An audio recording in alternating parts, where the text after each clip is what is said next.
Hoy día vamos a comenzar viendo ecuación patrimonial y estados financieros. Los estados financieros son declaraciones de información y en términos financieros sobre una empresa que se consideran objetivos y precisos. Resumen los hechos económicos en un cierto periodo de tiempo y es el producto final del proceso contable. Por lo tanto, describen ciertos atributos de la empresa que son importantes para los usuarios que toman decisiones. ¿Qué usuarios toman decisiones? Obviamente la gerencia, jefaturas dentro de la empresa y también estos estados financieros recuerden que sirven para organismos externos a la empresa como acreedores comerciales, acreedores financieros como los bancos, también para el servicio de impuestos internos, ¿cierto? Algunos organismos gubernamentales, también para los dueños, socios, ¿cierto? Accionistas, etcétera. Los estados financieros cubren las necesidades comunes de la mayoría de los usuarios. Sin embargo, ellos no proporcionan toda la información necesaria para tomar las decisiones económicas, pues se refieren a efectos financieros de hechos pasados y no incluyen necesariamente información que no sea de tipo financiero.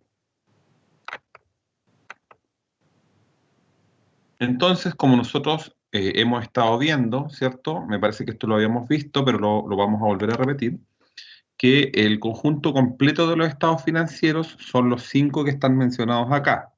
Recuerden que la primera prueba es más teórica que numérica, por lo tanto, como va a ser en formato online, voy a tratar de hacer un cuestionario, digamos, en Intranet, para que ustedes puedan responder con alternativas y trataré también de hacer uno o dos preguntas de desarrollo, también para ver bien si tienen claros algunos conceptos. Profesor, la prueba ¿para cuándo es el 23? Si no me equivoco, ¿o no? ¿Cuándo es la fecha? Sí, la teníamos para el 23, pero como me complicó el feriado, no tenía considerado el feriado de la semana pasada, la vamos a dejar para el día 30, ¿ya? Entonces el jueves 30 de abril vamos a hacer la primera prueba.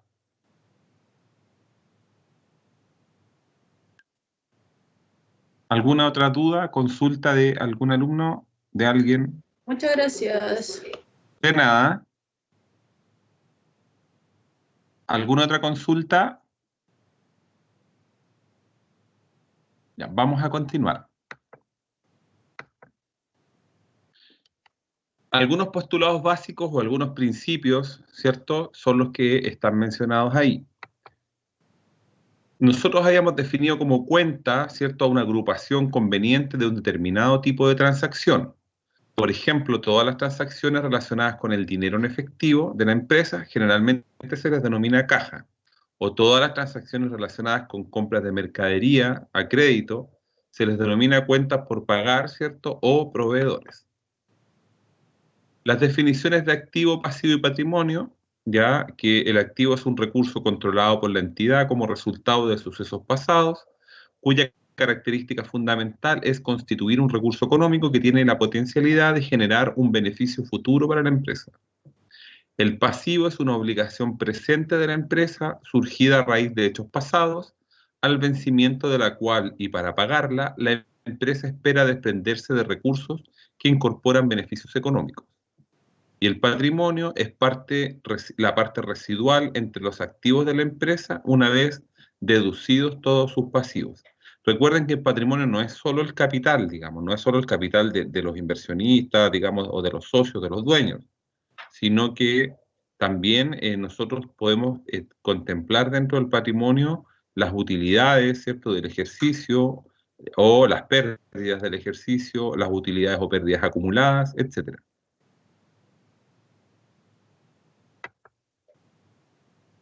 Algunos ejemplos de cuentas, ¿cierto? Caja, banco, cuentas por cobrar a clientes, mercaderías, banco, vehículos, computadores, maquinarias, terrenos. En los pasivos, los proveedores o cuentas por pagar, tenemos acreedores, préstamos bancarios que pueden ser préstamos de corto, de largo plazo, etc. Y patrimonio, tenemos el capital, tenemos las que mencionamos recién, utilidad del ejercicio, pérdida del ejercicio, utilidad acumulada, pérdida acumulada, etc. Esto lo habíamos visto también, ya este cuadrito.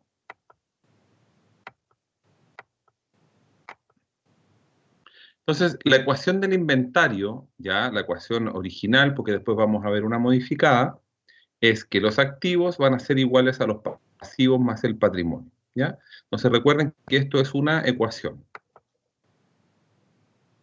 Ya nosotros habíamos visto estos ejemplos en clases anteriores, si no me equivoco. Si me equivoco, por favor, corríjanme.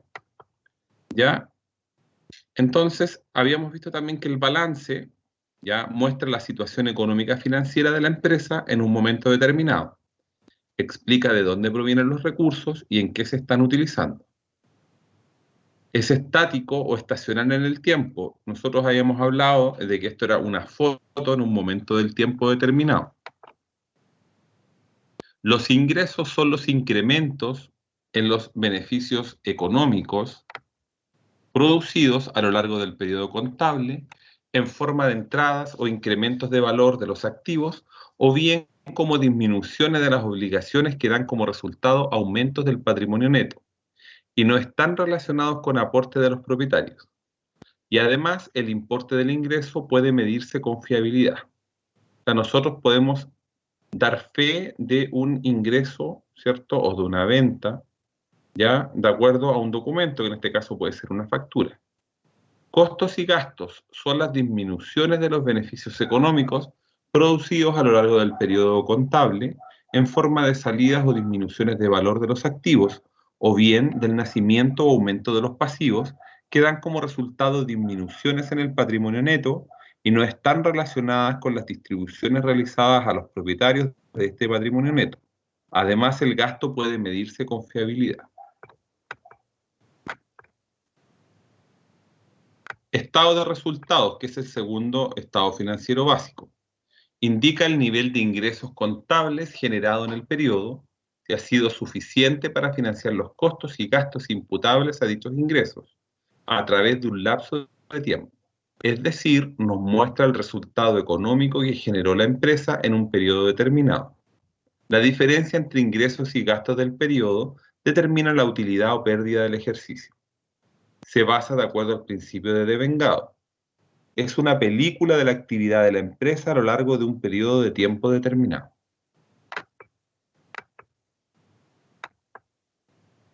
El estado de flujo efectivo, que es el tercer estado financiero básico, muestra los ingresos y egresos de efectivo que se generan en un periodo, además de cómo varía la liquidez de un periodo a otro.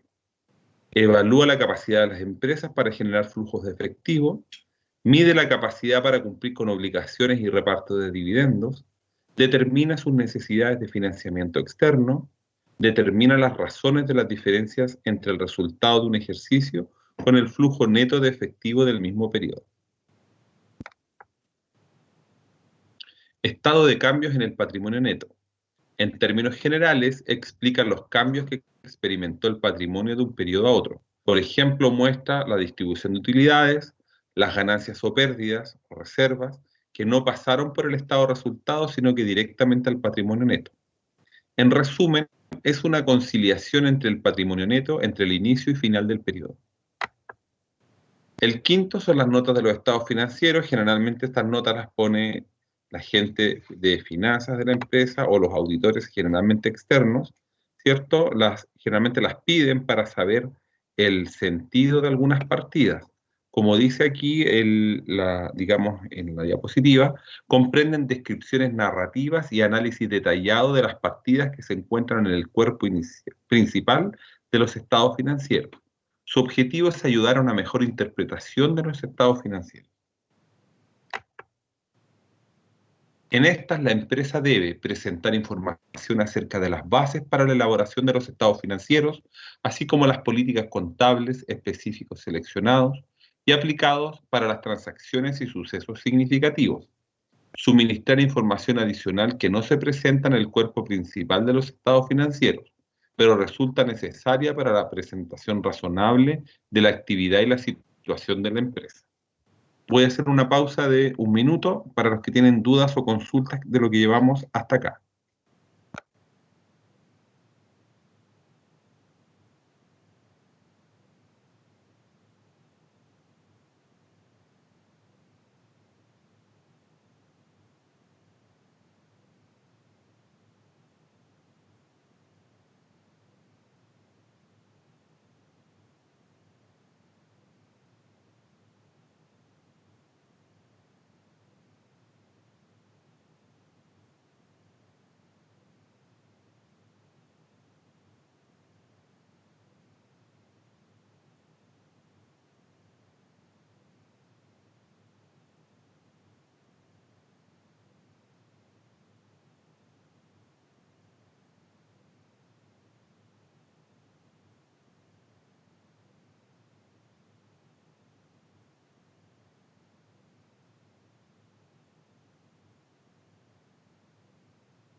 Ya, vamos a continuar con la diapositiva.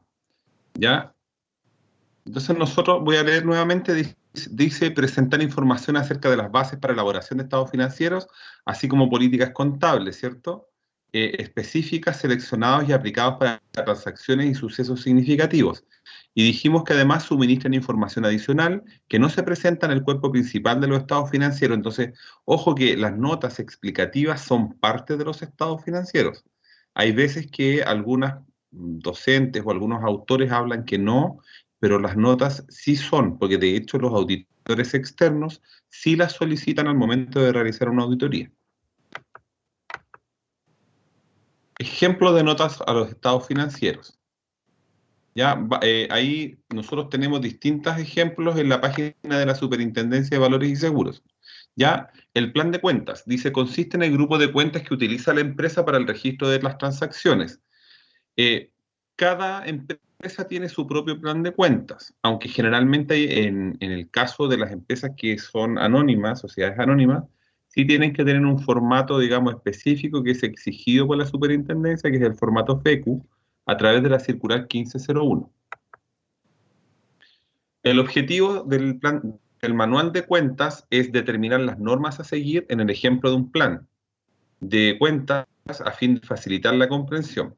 Entonces, este manual está formado por el plan de cuentas, el campo de acción y los procedimientos de operación de cada una de las cuentas que está en el plan de cuentas.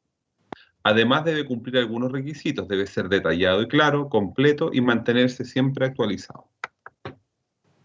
Aquí tenemos un ejemplo de manual de cuentas, ¿cierto?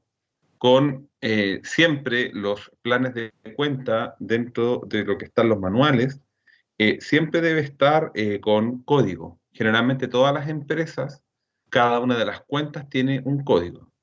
Ya incluso en los ERP también vienen codificadas. Ejemplos de cuentas, ¿cierto? La caja, que representa el dinero en efectivo. La clasificación está en el activo circulante. ¿Qué significan los cargos en esa cuenta?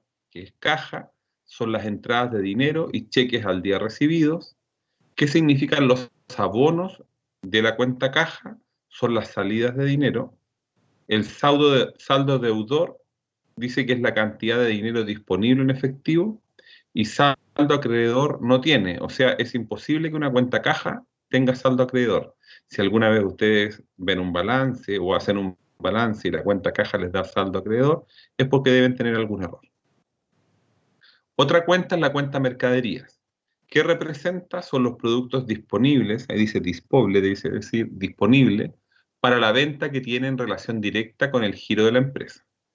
La clasificación de la cuenta mercadería es del activo circulante.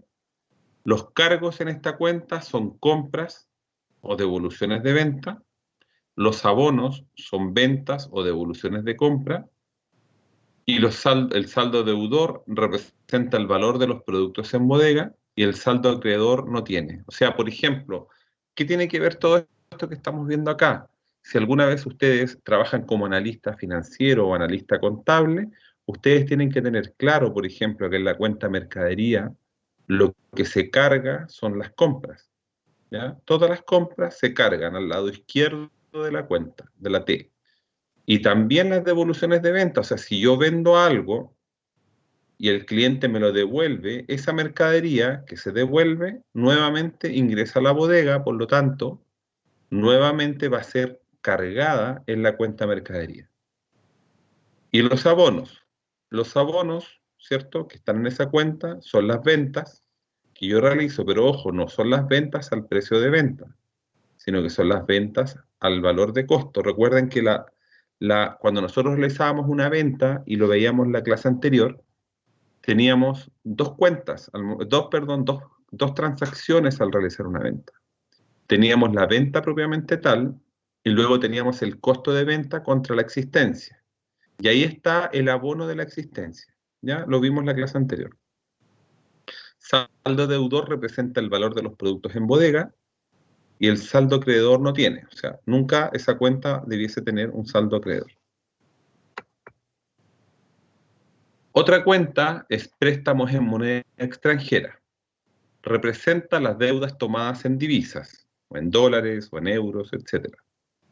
Clasificación está en el pasivo circulante. Los cargos a esa cuenta son cancelaciones efectuadas, o sea, los pagos de la deuda, o las desvalorizaciones. Cuando hay un tipo de cambio que varía, ¿cierto? Y se desvaloriza, va a ir como cargo a esta cuenta.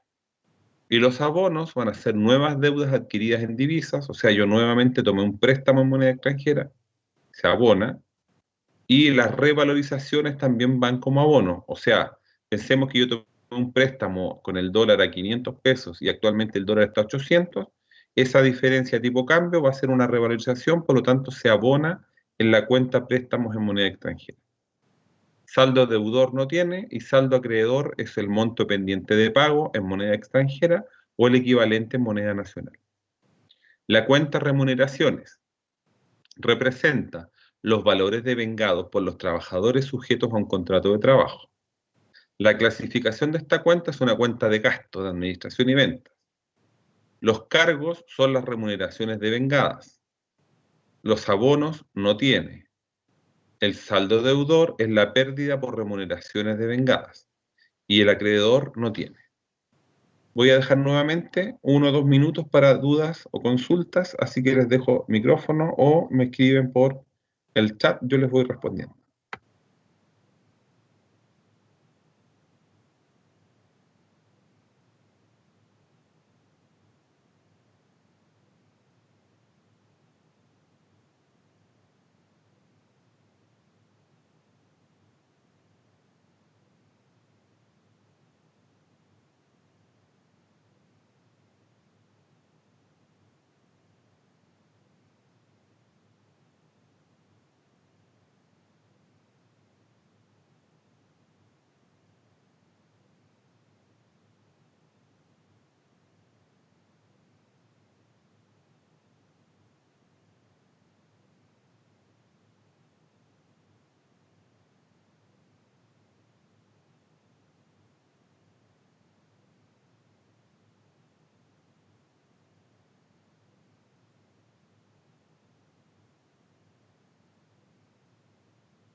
Ya, vamos a continuar.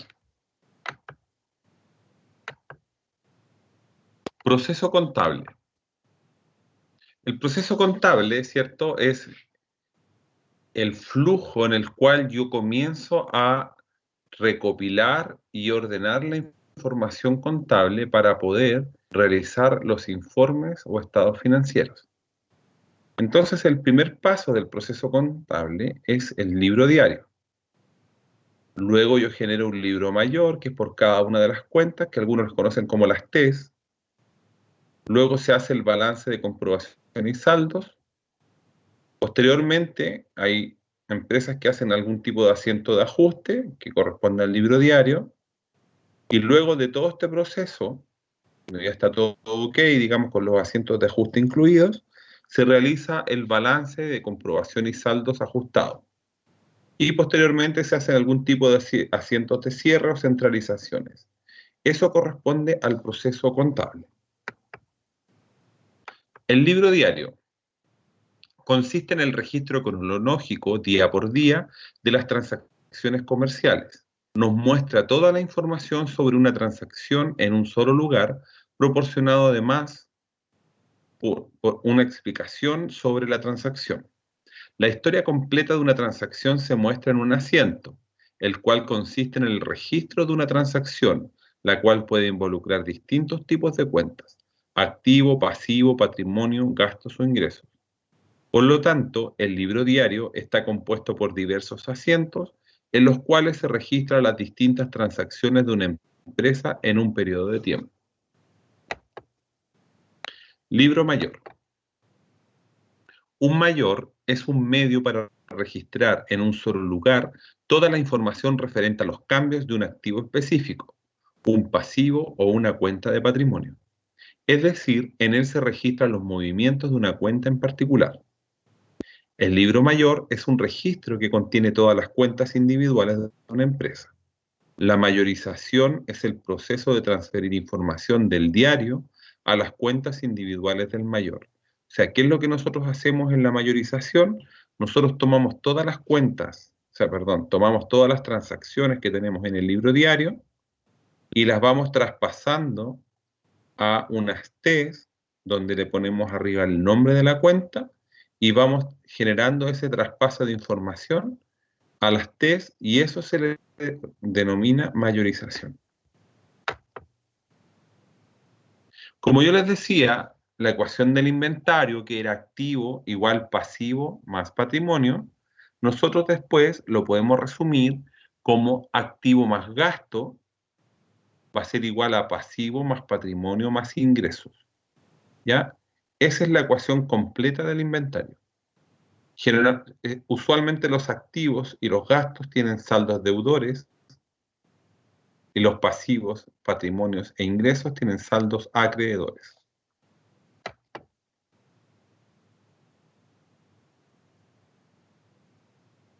Estudio del modo en que la sociedad gestiona sus recursos escasos. Escasez es carácter limitado de los recursos de la sociedad. La sociedad debe tomar numerosas decisiones. La gestión de los recursos de la sociedad es importante porque estos son escasos. Recuerden que cuando nosotros comenzamos a hacer las primeras asignaturas de administración, que me imagino que ustedes deben haberlas tenido todos con algún docente, se habla usualmente de que los recursos son escasos y las necesidades son ilimitadas. Por lo tanto, a eso se refiere el término de escasez. La escasez significa que la sociedad puede ofrecer menos de lo que los individuos desean tener.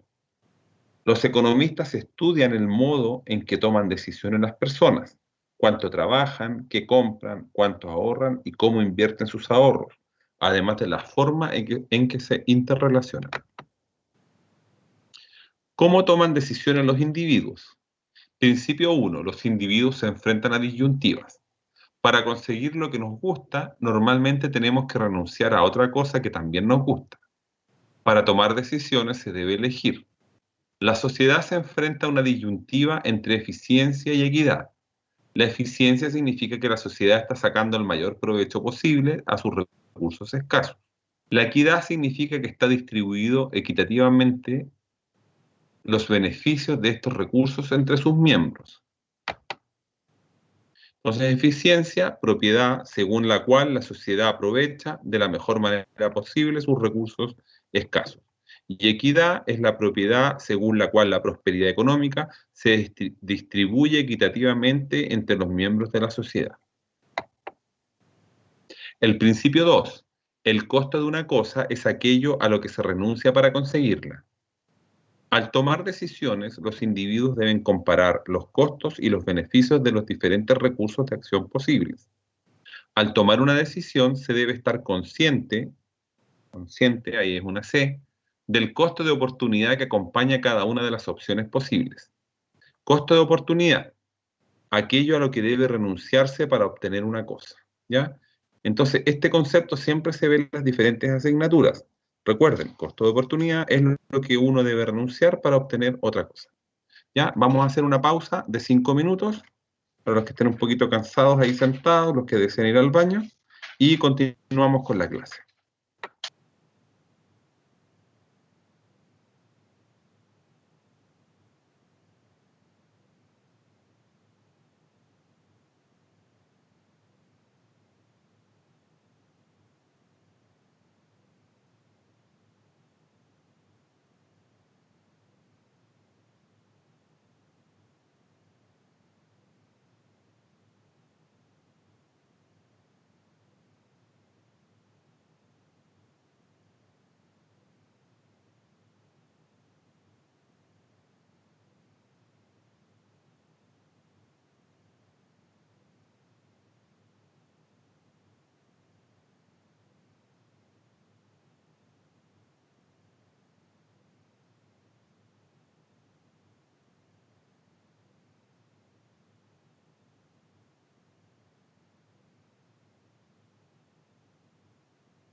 Ya, vamos a continuar.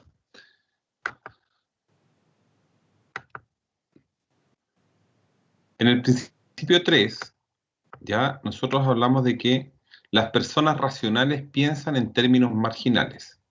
¿Qué quiere decir esto?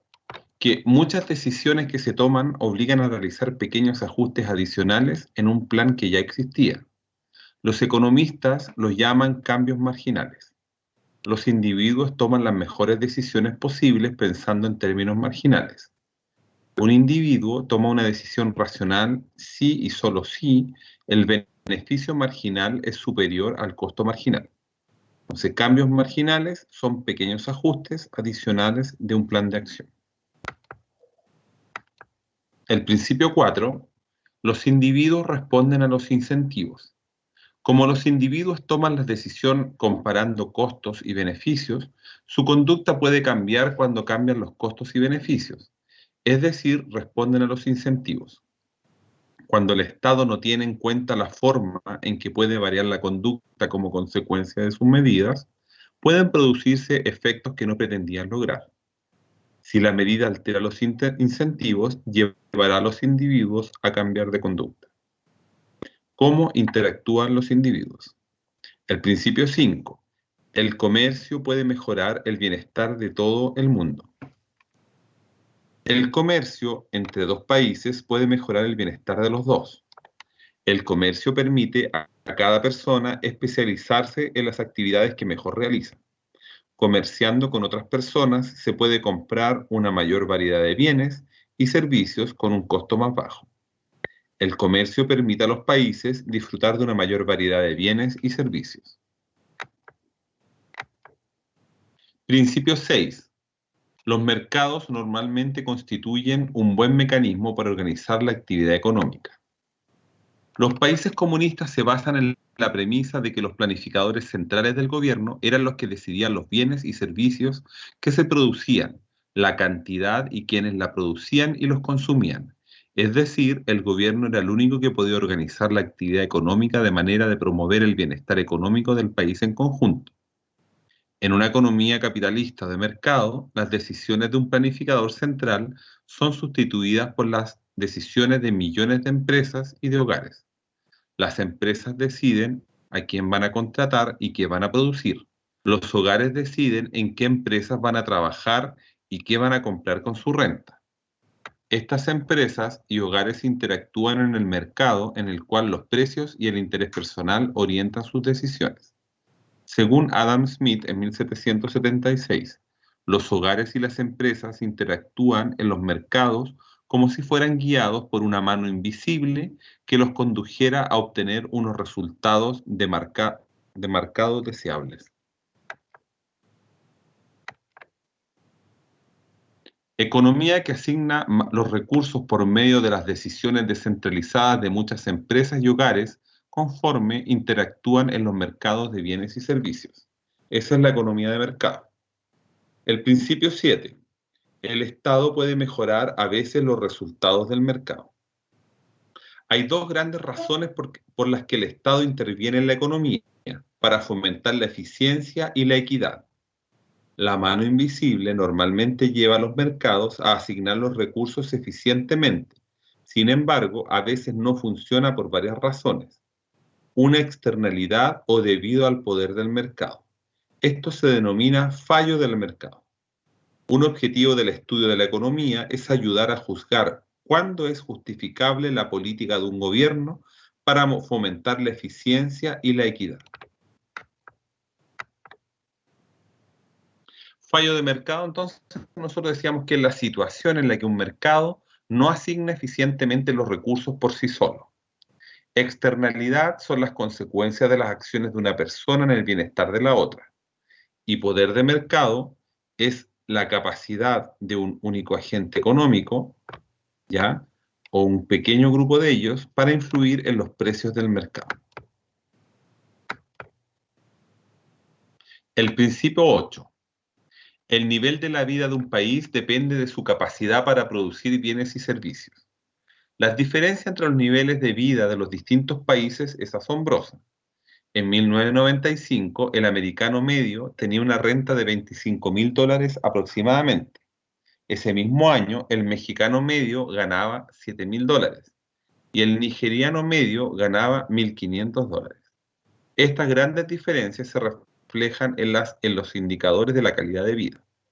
Casi todas las diferencias entre los niveles de vida son atribuibles a las diferencias existentes entre los niveles de productividad de los países. La tasa de crecimiento de la productividad de un país determina la tasa de crecimiento de su renta media. La preocupación por el déficit presupuestario se debe en gran medida a su repercusión en la productividad. El déficit presupuestario reduce la inversión tanto en capital humano como en capital físico, es decir, reduce el crecimiento de los niveles de vida. Productividad entonces es la cantidad de bienes y servicios producidos por cada hora de trabajo. Principio 9. Los precios suben cuando el gobierno imprime demasiado dinero. En Alemania, un periódico costaba 0,30 marcos en enero de 1921. Menos de 2 años más tarde, en noviembre de 1922, ese mismo periódico costaba 70 millones de marcos. Este episodio es uno de los ejemplos más espectaculares de la inflación. Una elevada inflación impone costos a la sociedad. Mantenerla en un nivel bajo es un objetivo de la política económica de todo el mundo. ¿A qué se debe la inflación? Al crecimiento de la cantidad de dinero dentro de un mercado, dentro de un país. Entonces pensemos que antiguamente se creía que un país entre más dinero imprimía, ¿cierto? Era mejor. Pero hoy en día está demostrado que la cosa no es llegar a imprimir dinero. Porque si no, imagínense si todo el mundo tuviera mucho dinero para comprar muchos bienes, y ahí es donde obviamente la inflación va a empezar a incrementarse en los países. Y eso genera estos desajustes que acabamos de ver en el ejemplo de Alemania y que está sucediendo hoy en día en países como Venezuela y sucedió en Chile hace algunos años atrás también. Entonces siempre es sano en una economía, digamos, de un país, que la inflación en un año generalmente sea idealmente de un dígito y luego, obviamente, ojalá en torno al 3-4% ya es, digamos, un país, entre comillas, sano desde el punto de vista inflacionario. Principio 10. Perdón, dice, inflación es el aumento de nivel general de precios de la economía. Principio 10. La sociedad se enfrenta a una disyuntiva a corto plazo entre la inflación y el desempleo. La reducción de la inflación provoca un aumento temporal de desempleo. La disyuntiva entre inflación y desempleo se denomina curva de Phillips. Esta disyuntiva se debe a que los precios se ajustan lentamente. Los precios son rígidos a corto plazo. Las medidas que toma el gobierno producen efectos a corto plazo diferentes de sus efectos a largo plazo. El Estado explota esta disyuntiva utilizando varios instrumentos. Altera la cantidad de dinero que imprime, la cantidad que recauda en impuestos y la cantidad que gasta.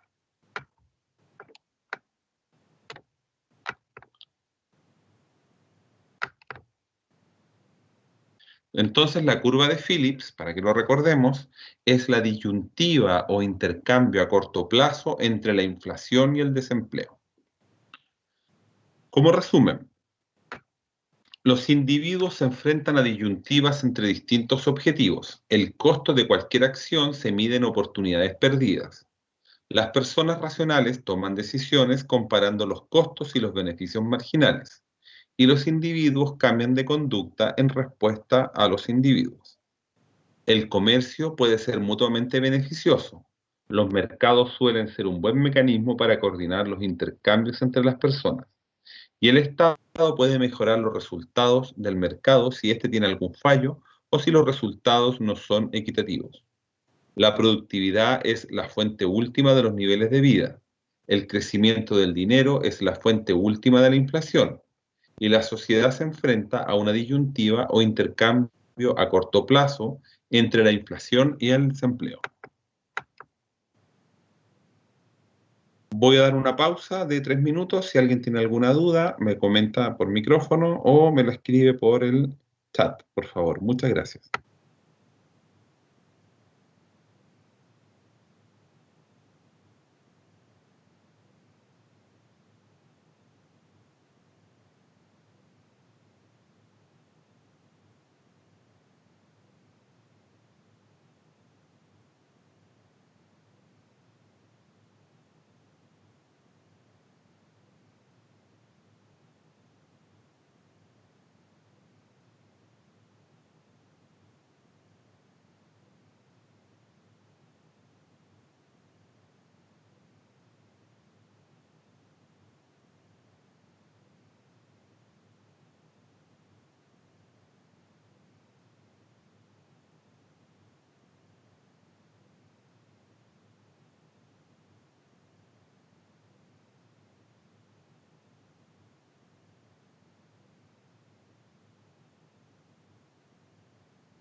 Ya, vamos a continuar.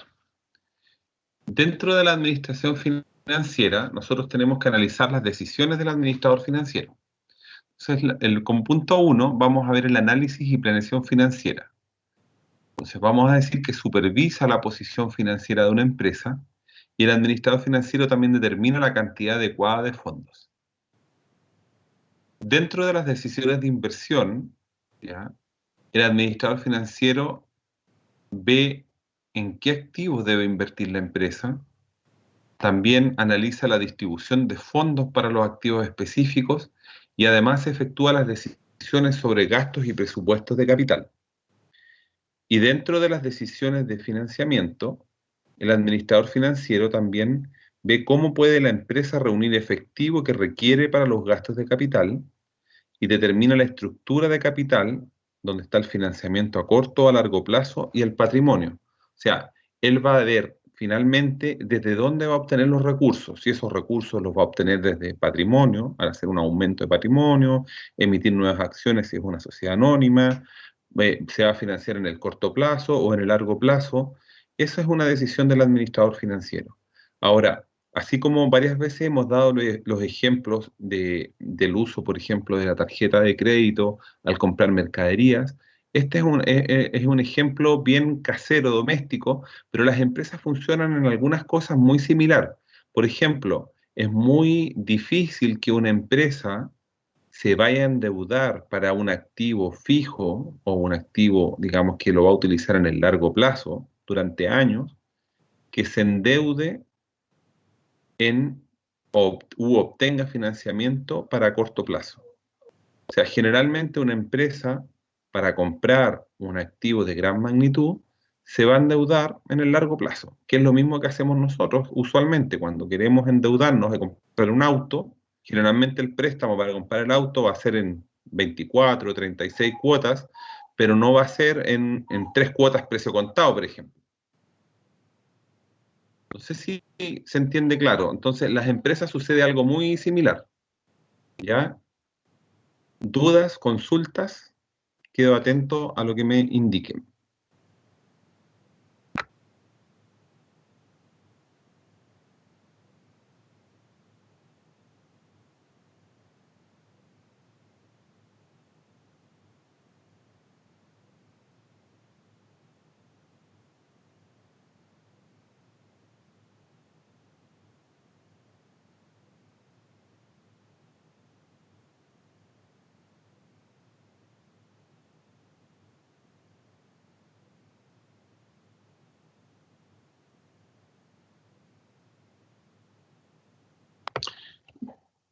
Ya, vamos a pasar al punto 4. Además, el administrador financiero de los 3 puntos anteriores también administra los recursos financieros. Es decir, administra el capital de trabajo neto y además mantiene los niveles óptimos de inversiones en cada uno de los activos. Alcance y finalidad del administrador financiero, digamos, dentro de todo lo que es el análisis que acabamos de comentar. El análisis financiero es la evaluación tanto del funcionamiento financiero de la empresa en el pasado como de sus perspectivas para el futuro. El análisis de estados financieros involucra el cálculo de diversos índices basándose en los estados financieros básicos, el balance general, el estado de resultados, el estado de flujo efectivo.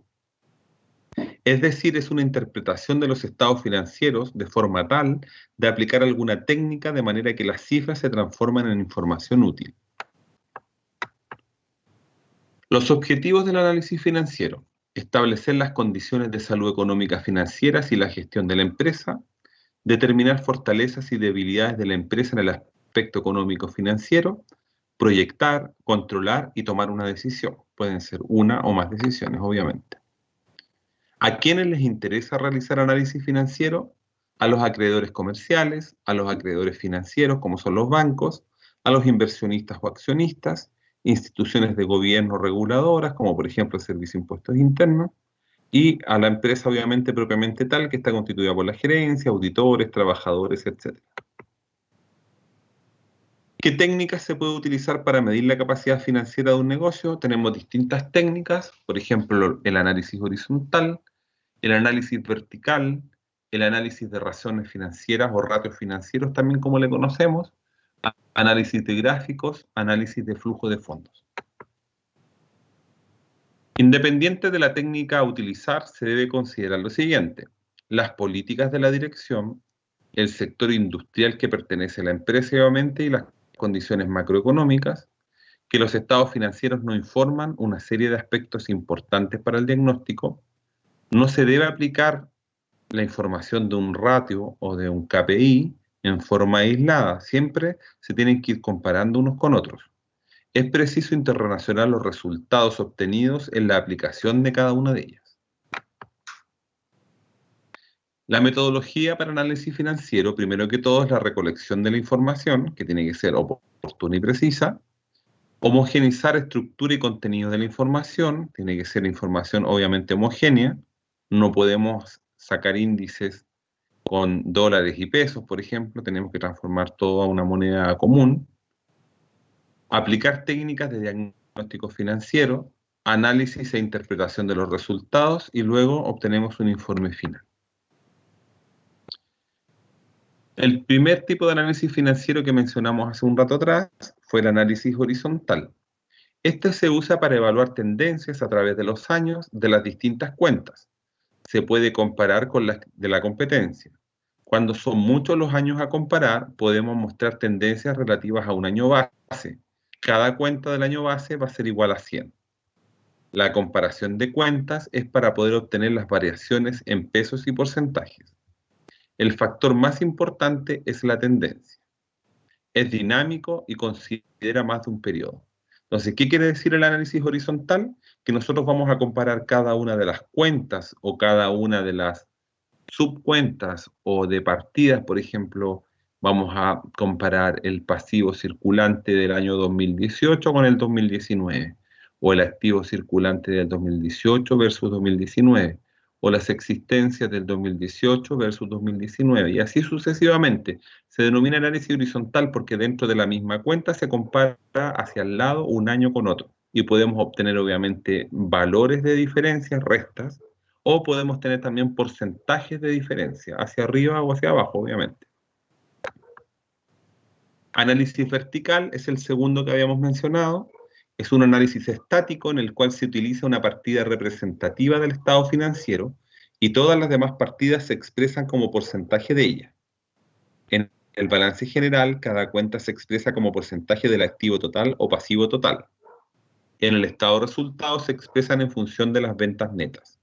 Entonces, dentro del análisis vertical, ¿cierto? Nosotros podemos tener el balance de un año y podemos decir que la caja es un 10% del activo circulante, o podemos decir que la caja a lo mejor es un 5% del total del activo. Entonces, ¿qué hacemos nosotros? En el primer ejemplo que les di, el valor de la caja lo dividimos por el valor del activo circulante y generamos un indicador. O el valor de la caja lo dividimos por el total del activo y generamos otro indicador. Ese es un análisis vertical. Por ejemplo, podemos hacer lo mismo con la existencia, donde el valor de la existencia en el balance lo vamos a dividir por el activo total y vamos a decir que la existencia corresponde a un 15% del total de los activos que tenemos en la empresa, a manera de ejemplo. Y esos porcentajes también después podemos contrarrestarlos con un análisis horizontal, ¿ya? Son complementarios. Este análisis se usa para revelar la estructura de la empresa y su posición relativa en la industria. El tercer análisis que mencionamos es el análisis de razones o de ratios. Es la técnica más utilizada para el diagnóstico financiero. Sirve para analizar en mayor profundidad aquellas áreas en las cuales el análisis horizontal y o vertical indicaron posibles problemas. El análisis de ratios permite comparaciones internas y externas. En la mayoría de los casos proporcionan pistas sobre las condiciones subyacentes. Señalan aquellas áreas que requieren mayor investigación y análisis. Este análisis por sí solo no representa utilidad, debe ser comparado con la industria y la propia empresa. Dentro del análisis de razones, nosotros podemos clasificarlos en 4 categorías básicas. La primera vendría siendo la liquidez, La segunda son los ratios o indicadores de actividad. Tercero son los ratios o indicadores de deuda. Y cuarto son los de rentabilidad. Entonces, los de actividad, de deuda y rentabilidad miden principalmente el riesgo de la empresa. La liquidez es la capacidad de la empresa para hacer frente a sus obligaciones a corto plazo, conforme se vencen, mediante la liquidación progresiva de sus activos circulantes. Permite medir la solvencia de la posición financiera general de la empresa, es decir, cómo paga sus facturas, ¿cierto? O las obligaciones de corto plazo. Una posición sólida de corto plazo implica que la empresa será capaz de satisfacer sus comportamientos a corto plazo, mantener un nivel de capital de trabajo adecuado a sus necesidades operacionales, pagar los intereses y dividendos, mantener una calificación crediticia favorable. Las tres medidas básicas de liquidez, bueno, son cuatro, le que agregué una, no le cambié el tres, dice capital de trabajo, razón circulante, razón rápida o prueba ácida y la liquidez inmediata. La primera que mencionamos recién, ¿cierto? Es el capital de trabajo neto. Es una medida común de liquidez general de una empresa. El capital de trabajo neto, es la resta entre los activos circulantes y los pasivos circulantes. Esta cifra no es útil para comparar el rendimiento de diferentes empresas, pero sí lo es para control interno. En comparaciones de corte transversal y series de tiempo, se calcula el capital de trabajo neto como porcentaje de las ventas. Entonces, este indicador, ¿cierto? Tiene que ser idealmente positivo para tener, obviamente, una empresa sana financieramente. Porque si nosotros tenemos un valor negativo, quiere decir que nuestras deudas de corto plazo son mayores a nuestras deudas a nuestros activos de corto plazo. Es decir, que probablemente estemos cortos de liquidez, porque no vamos a poder cumplir, ¿cierto?, con nuestras obligaciones de corto plazo. Voy a dejar 2 minutos para alguna duda, consulta a través del chat o por el micrófono y continuamos con la clase.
Consulta, todos pueden ver el Excel que estoy compartiendo, ¿no? Por favor, si alguien no lo ve, me avisa. Muchas gracias.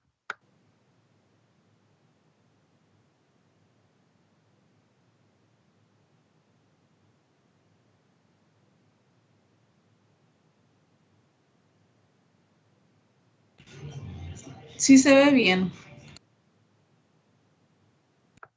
Muchas gracias. Miren, nosotros estábamos calculando, ¿cierto? Recién el primer ratio era el capital de trabajo neto, ¿ya? El primer ratio de liquidez.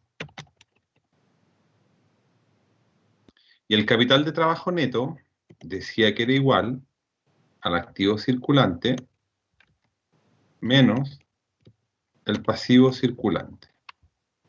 Entonces yo extraje desde internet un ejemplo de balance. Entonces vamos a extraer los números del balance. Si se fijan, el activo circulante vendría estando dado por el disponible, o donde dice disponibilidades. Las cuentas por cobrar también son del activo circulante. Los pagos anticipados también son del activo circulante. Y las inversiones también vendría siendo de parte del activo circulante. ¿Ya? ¿Por qué? Porque, por ejemplo, en el caso de si yo tengo acciones en una empresa, entre comillas, es bastante fácil hacerlas liquidez. O sea, yo puedo ir y vender las acciones. Por lo tanto, vamos a sumar los 24.122,36 más los 42.072 más los 5.856,09 más los 20.000.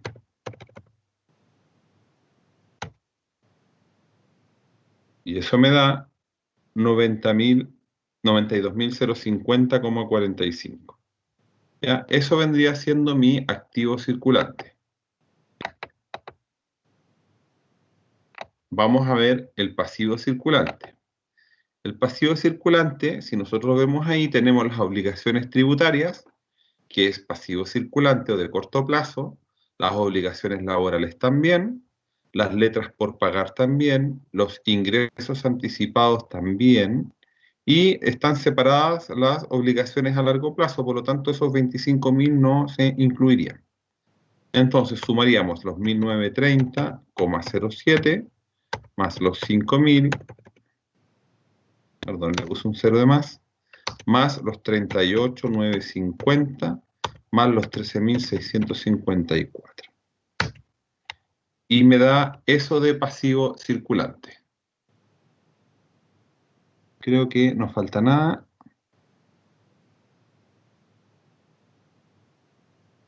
Creo que no falta nada. Entonces, si nosotros generamos la resta,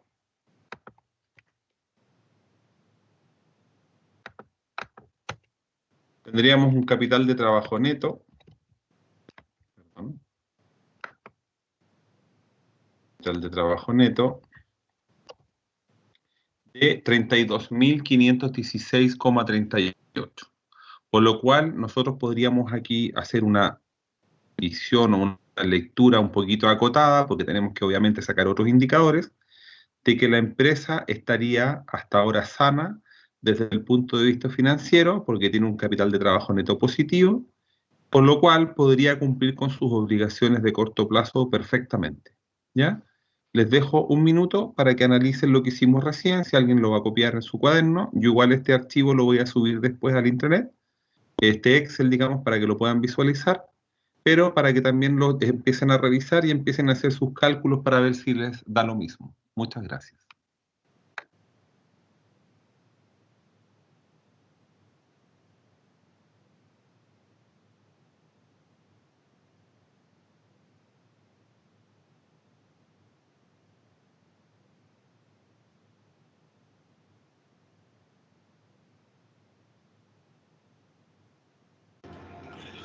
Profesor, tengo una duda. Sí, la escucho. El activo circulante, ¿por qué no se suman los muebles en seres y equipos de computación? Porque si yo los vendo, también obtengo liquidez rápido, ¿no? Sí, bajo ese concepto tiene toda la razón. Sí, se genera liquidez rápida. Pero la fórmula, o sea, la parte financiera generalmente habla de que son los activos circulantes o de corto plazo. Y generalmente los activos fijos, digamos, o los muebles, y usualmente en muchas empresas se consideran de largo plazo. Aunque en este caso sí lo podríamos considerar de corto plazo, vamos a tratar de mostrarlo, digamos, desde el punto de vista de lo que habla la teoría, que es que el activo circulante es lo que se menciona ahí. No sé si es un poquito enredado el tema, pero desde el punto de vista que usted lo menciona, sí, podríamos considerarlo como circulante porque es de fácil venta, digamos, pero para que resulte el ejercicio lo vamos a considerar como activo fijo o como activo de largo plazo para que podamos, digamos, hacer un ejercicio comparable con otros ejercicios que vamos a hacer más adelante. Sí, sí, me quedó claro. Gracias. Ya, gracias a usted.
Ya, vamos a continuar con las diapositivas entonces.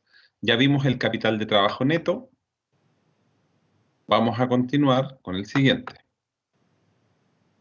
La razón circulante es una de las razones financieras citadas con mayor frecuencia que determina la capacidad de la empresa para cumplir sus obligaciones a corto plazo. Entonces, la razón circulante es el activo circulante dividido por el pasivo circulante. Una razón circulante de 2 se considera aceptable, pero la aceptabilidad de un valor depende de la industria en la que opera la empresa y del ciclo en el cual se encuentra la empresa. En general, cuando más previsibles sean los flujos de efectivo de una empresa, menor será la razón de circulante aceptable. Entonces, el segundo ratio o indicador en este análisis de razones es la razón circulante. Por lo tanto, vamos nuevamente al Excel.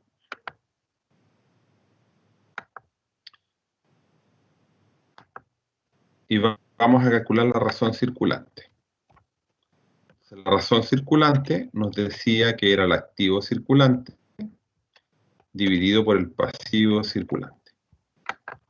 Por lo cual, si nosotros hacemos el cálculo, vamos a decir que es el activo dividido por el pasivo circulante. Y en este caso nos da 1,55, que se ve relativamente un buen indicador. Recuerden que en la diapositiva decía que era 2, era aceptable, pero también pensemos que depende mucho del rubro de la empresa. No es que un número sea bueno u otro sea malo para una empresa, todo depende del rubro en el que estemos. Ahora, obviamente, si ese indicador es menor que 1, sería preocupante, ¿ya? Y además, si el indicador es muy excesivamente alto, como por ejemplo 4 o 5, quiere decir que la empresa también no está optimizando, digamos, el dinero o los flujos que tiene, o la razón entre los activos circulantes y pasivos circulantes. Entonces, es muy probable que no sea eficiente desde el punto de vista financiero una empresa que tenga un número muy grande en ese indicador. Ya, entonces nuevamente les voy a dejar 2 minutos para que analicen y anoten los que deseen.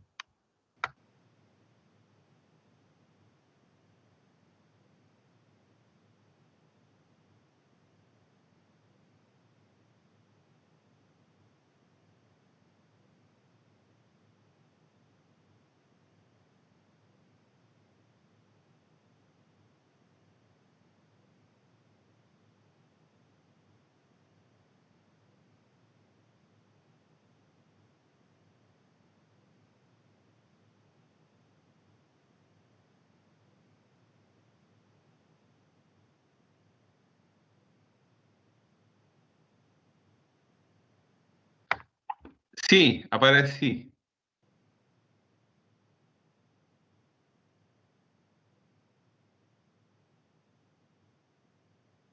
¿Ya?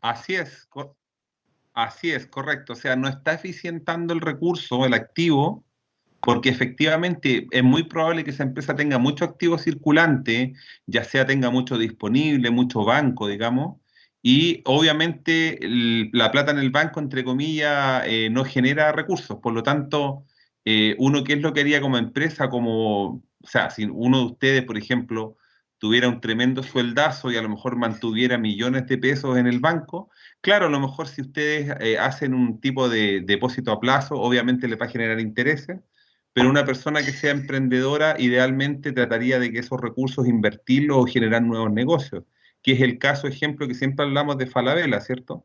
Que Falabella tenía mucho disponible, es muy probable que la razón de circulante haya sido mucho más de 4 en su momento, por lo tanto ellos quisieron todo ese flujo o todo ese dinero, formaron el banco, ¿cierto? Y empezaron a prestar dinero y obviamente la plata, como dice, hace plata.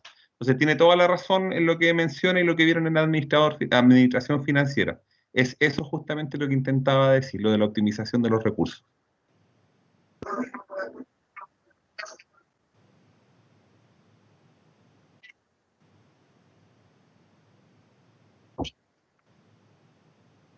No, no necesariamente, porque depende mucho del rubro en el que usted esté, depende mucho, por ejemplo, del, de alguna temporalidad. Pensemos que a lo mejor usted, no sé, pensemos que a lo mejor es una empresa chica y usted, estamos en el mes de noviembre y nosotros sacamos un balance. Y a lo mejor usted en la empresa chica o negocio se endeudó mucho ya con algún proveedor para abastecerse de productos para la Navidad para vender en su negocio. Entonces, obviamente usted va a tener un pasivo más o menos grande y es muy probable que quizá caja, no sé, a lo mejor en el caso de existencia va a tener mucha, ¿cierto? Por lo tanto, a lo mejor en este índice no le va a afectar tanto, pero sí en el que vamos a ver próximamente, que es la prueba ácida, donde usted le resta, digamos, el inventario y probablemente ese indicador se vea bastante afectado. Entonces, uno tiene que ver más en conjunto, más que ver un ratio por sí solo, para poder hacer un análisis, digamos, real de la situación de la empresa. Por lo tanto, podría ser bajo uno, digamos, podría ser llamativo o podría uno encenderle un poquito la luz roja o la alerta, pero obviamente uno tiene que irlo complementando con otros indicadores. No sé si le quedó claro. Listo, gracias a usted. Espero un minuto más a ver si alguien hace alguna pregunta y continuamos.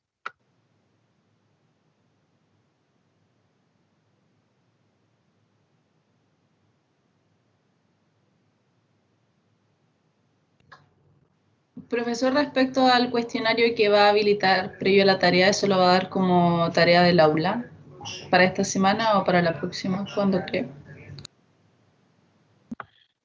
No, esta semana vamos a hacer una tarea cortita, ya que no les va a tomar yo creo que más de unos 20 minutos, media hora, va a ser algo relativamente corto, pero el cuestionario que yo menciono va a ser la prueba número uno, ya que va a ser un cuestionario que obviamente se va a habilitar por un tiempo determinado, que idealmente va a ser la duración de la clase.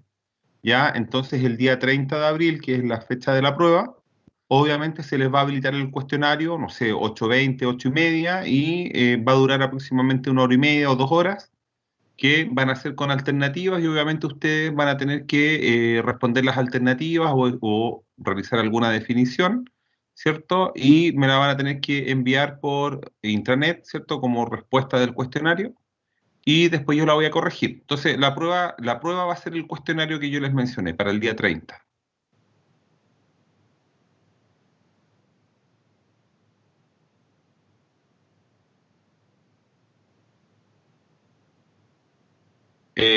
O sea, sí, el cuestionario va a estar basado en lo que hemos visto en la PPT, ¿ya? Pero obviamente, como recuerden que estamos haciendo tareas semanales que son cortas, eso va a ser o sea, vamos a generar una tarea para esta semana, ¿ya? Pero lo que me preguntaba del cuestionario es la prueba solemne uno, digamos, que va a ser basada en lo que hemos visto hasta ahora.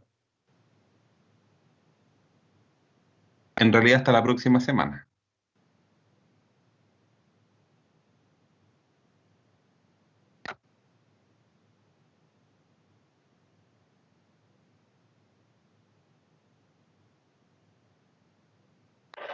Profe, y los principios contables y las NIF, eso también va a entrar, porque, por ejemplo, yo hice las NIF, pero no entendí la mayoría de las que hice.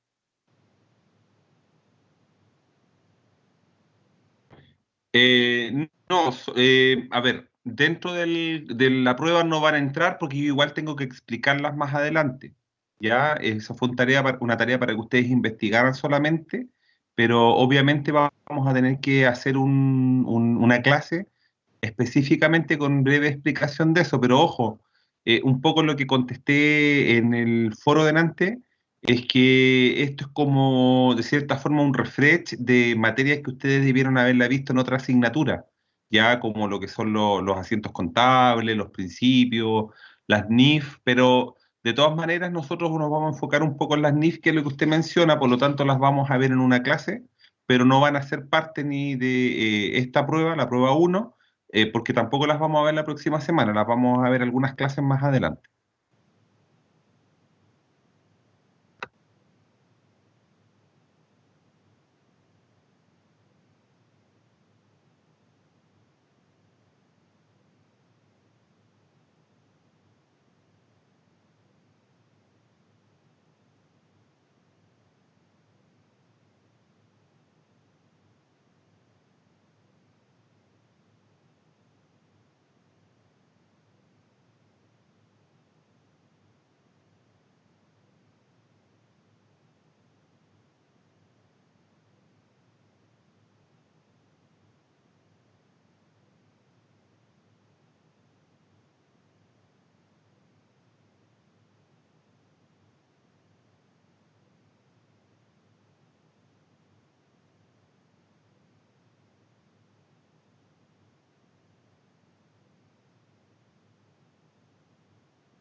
Ya, el tercer indicador o ratio, ¿cierto? Es la razón rápida o prueba ácida o prueba del ácido también mencionada.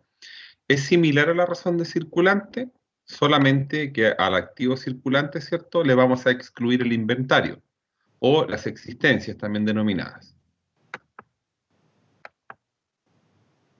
La razón rápida o prueba del ácido, la liquidez baja del inventario tiene su origen en dos factores. Lo primero es que muchos tipos de inventario no se venden con facilidad porque son productos incompletos, similares o para propósitos especiales. Muchas veces hay productos que están en nuestras bodegas que están obsoletos y prácticamente no se pueden vender.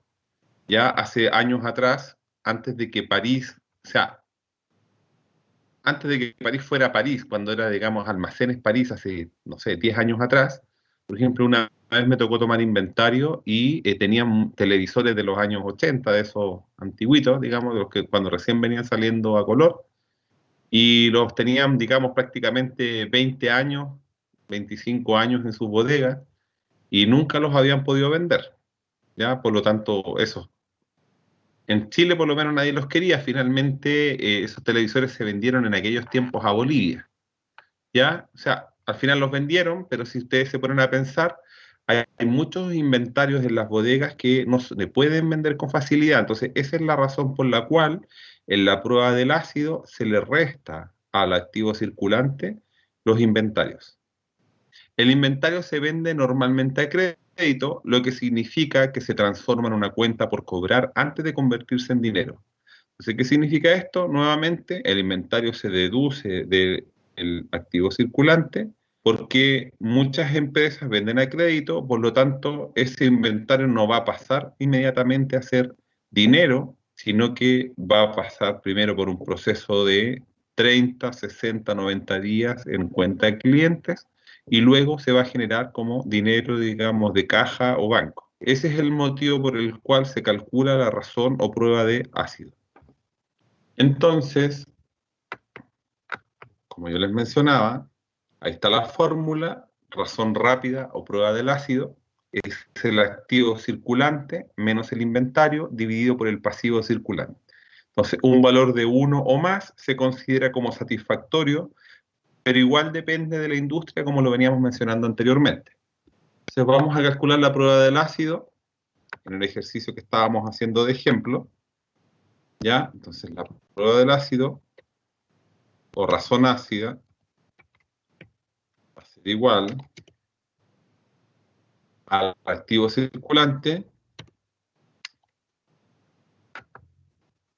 menos las existencias, ¿ya? Que en este caso, si ustedes se fijan, esta empresa tiene las existencias ¿en qué parte?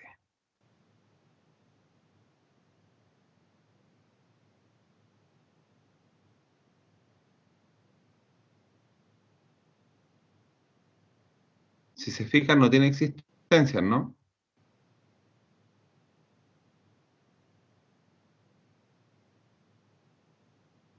Ya, vamos a simular que las inversiones son las existencias a manera de ejemplo para que resulte el ejercicio, ¿ya? Entonces vamos a restarle 20.000 pensando que esas son las existencias.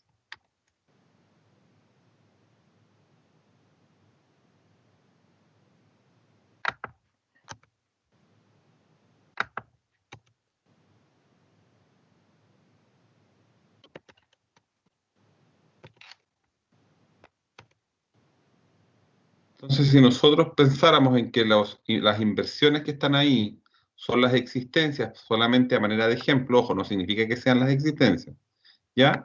En este ejercicio vamos a decir que la razón ácida va a ser de 1,21, por lo tanto hasta ahora se ve una empresa sana.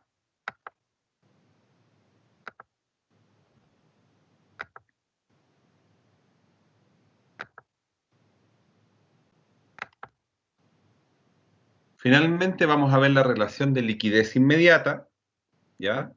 La relación de liquidez inmediata habla de que nosotros ya no vamos a utilizar el activo circulante, ni tampoco solo le vamos a deducir los inventarios o existencias, sino que solamente vamos a incluir lo que es efectivo, digamos, hoy, ya sea caja, banco o algún tipo de valor negociable, algún documento, algún cheque, etcétera.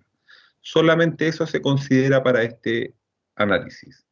Y eso lo dividimos por el pasivo circulante. Entonces, habla de que una relación de 0,25 para una empresa con actividades no estacionales se estima satisfactoria.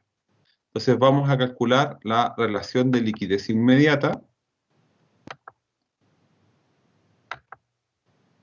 Entonces, relación liquidez inmediata va a ser igual banco, decía caja, y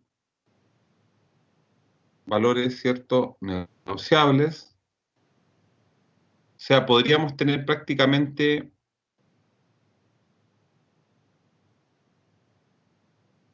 solamente caja y banco, porque los anticipos a proveedores o letras por cobrar,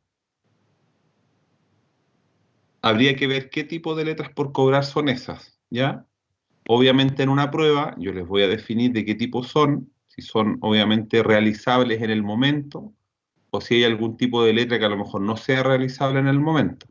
Por lo tanto, vamos a considerar en este caso solamente caja y banco, lo cual suma 24.122,36, y eso va a estar dividido por el pasivo circulante. Hacemos la división, nos da 0,41, por lo tanto, si complementamos los 4 indicadores de liquidez que tenemos hasta ahora, esta empresa se ve relativamente sana, que no debiese tener hasta ahora problemas, por lo menos, financieros de liquidez. Nuevamente les dejo un par de minutos para que revisen, consultas, etcétera. Gracias.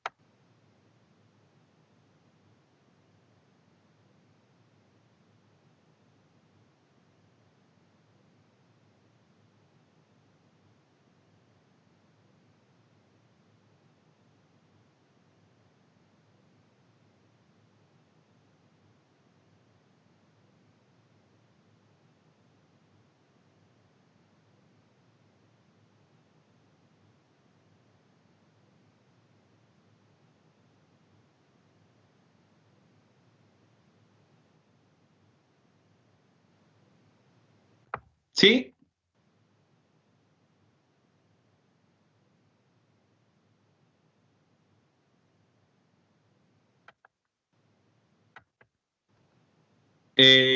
Lo que pasa es que, a ver, si ese número fuera demasiado alto, o sea, si fuera un número 2, por ejemplo, la razón de liquidez, claro, efectivamente es porque la empresa dispone de demasiado efectivo o demasiado disponible en su caja banco, digamos. ¿Ya? Efectivamente va por ahí, sí. Ahora, ojo que tenemos que analizar todo el escenario completo, porque puede ser que cuando sacamos el balance, digamos, la empresa por algún motivo, a lo mejor eh, tomó un préstamo para comprar algún activo importante, no lo sé, a lo mejor, y eso hace que la caja o banco se vean abultadas. Obviamente igual se va a ver reflejada en el pasivo circulante si es un préstamo a corto plazo.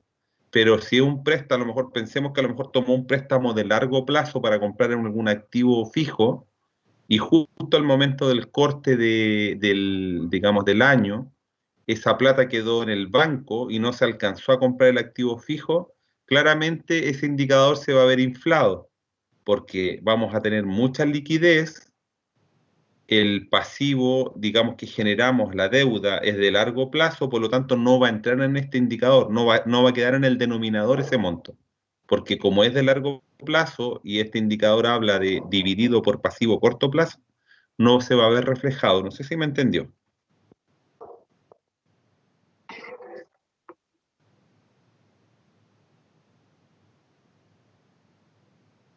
¿Ya?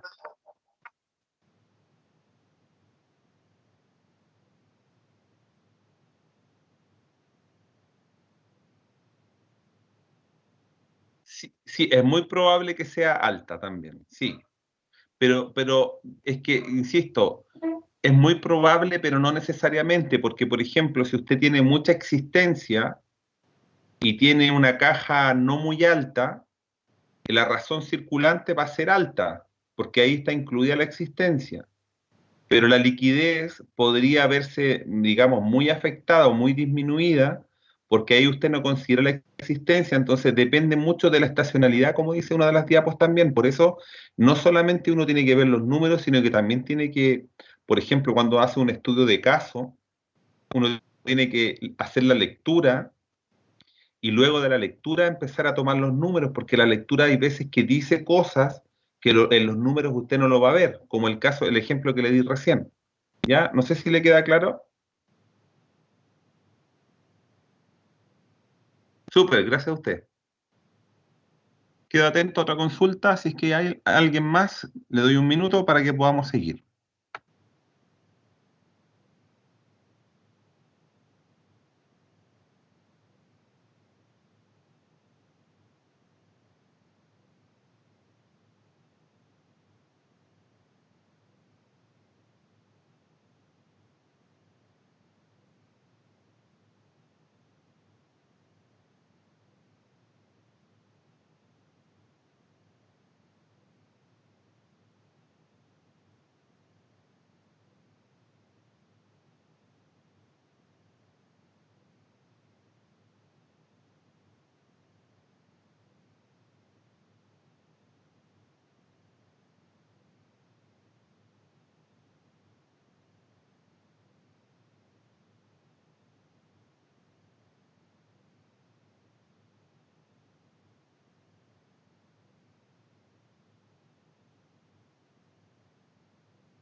Ya, vamos a continuar.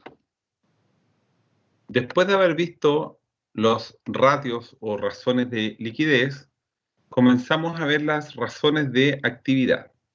Las razones de actividad miden la velocidad con que las diversas cuentas se convierten en ventas o efectivo. Las 6 medidas básicas de actividad son rotación de inventarios, rotación de cuentas por cobrar, periodo promedio de cobro, rotación de cuentas por pagar, periodo promedio de pago y rotación de activos.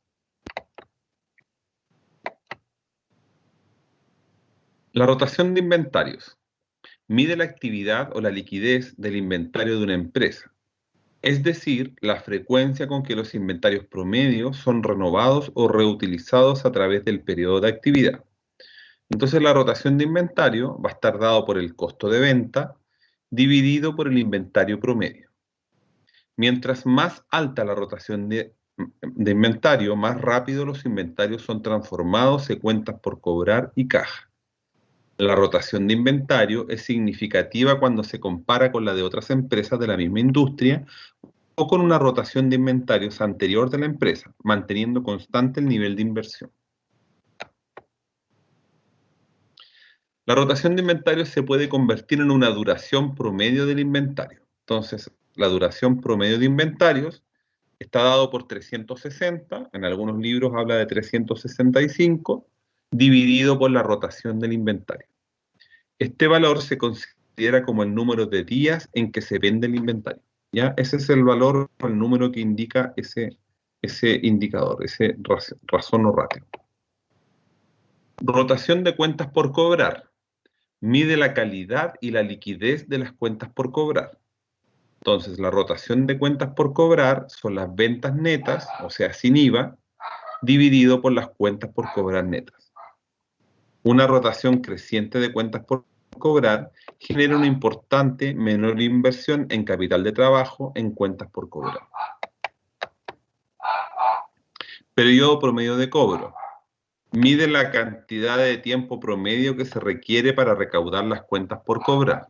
Tiempo promedio en recuperar las ventas al crédito. Entonces el periodo promedio de cobro lo podemos calcular con las cuentas por cobrar dividido por las ventas promedio por día.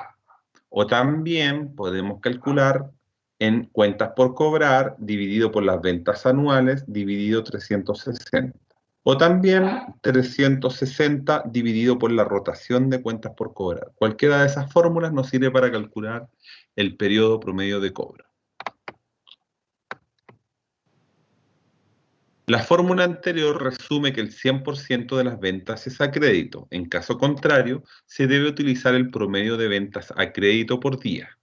Permite la evaluación de las políticas de crédito y cobranza y solo es significativa en relación con dichas políticas.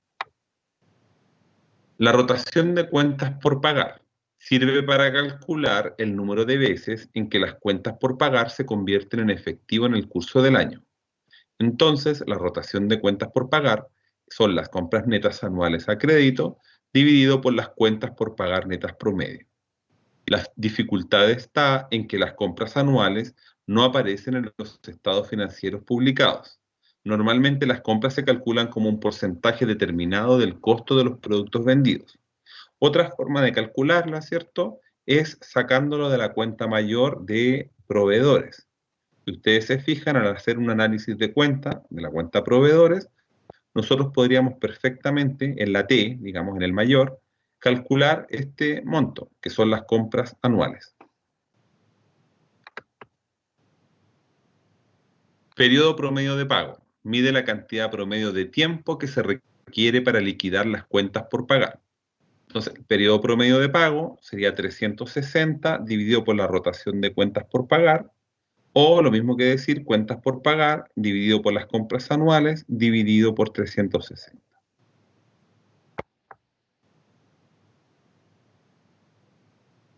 Comparación del periodo promedio de pago con periodo promedio de cobro. Entonces nosotros recuerden que calculamos, recién les mencioné que hay dos, o sea, de los 6 habían dos, que uno se llamaba periodo promedio de pago y el otro periodo promedio de cobro.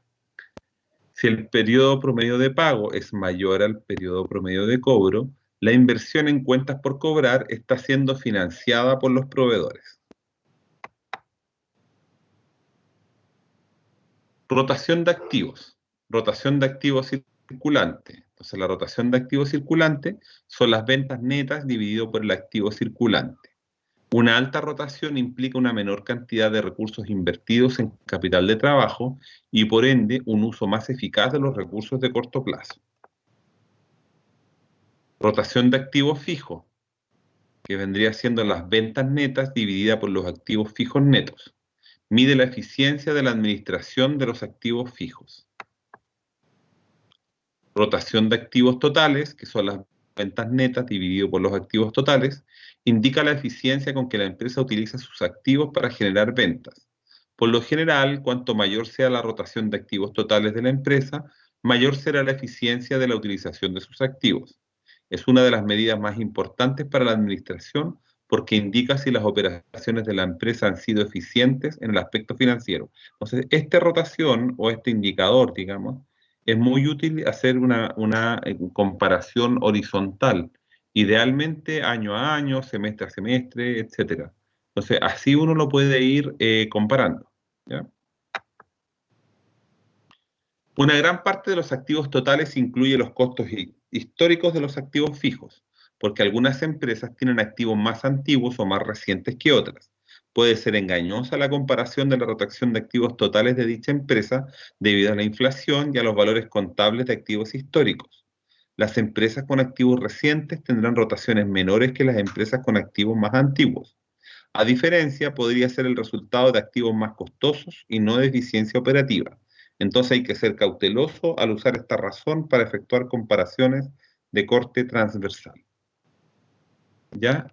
Voy a dejar nuevamente 5 minutos para alguna duda o consulta y vamos a dejar la clase de hoy hasta ahí. Yo les voy a mandar un trabajo en unos minutos más para que ustedes tengan tiempo de responderlo y obviamente les voy a dar de plazo hasta el fin de semana para que puedan realizar sus trabajos porque sé también que tienen otros ramos y me imagino que en las otras asignaturas les han dado algunas tareas también. Así que les dejo un tiempito libre por si tienen que hacer una tarea y obviamente para que puedan ver después la tarea que les voy a enviar yo o la podrían hacer, digamos, mañana o dentro de sus horarios. ¿Ya? Así que les dejo tiempo para preguntas o consultas y les agradezco desde ya la participación en la clase de hoy. Muchas gracias.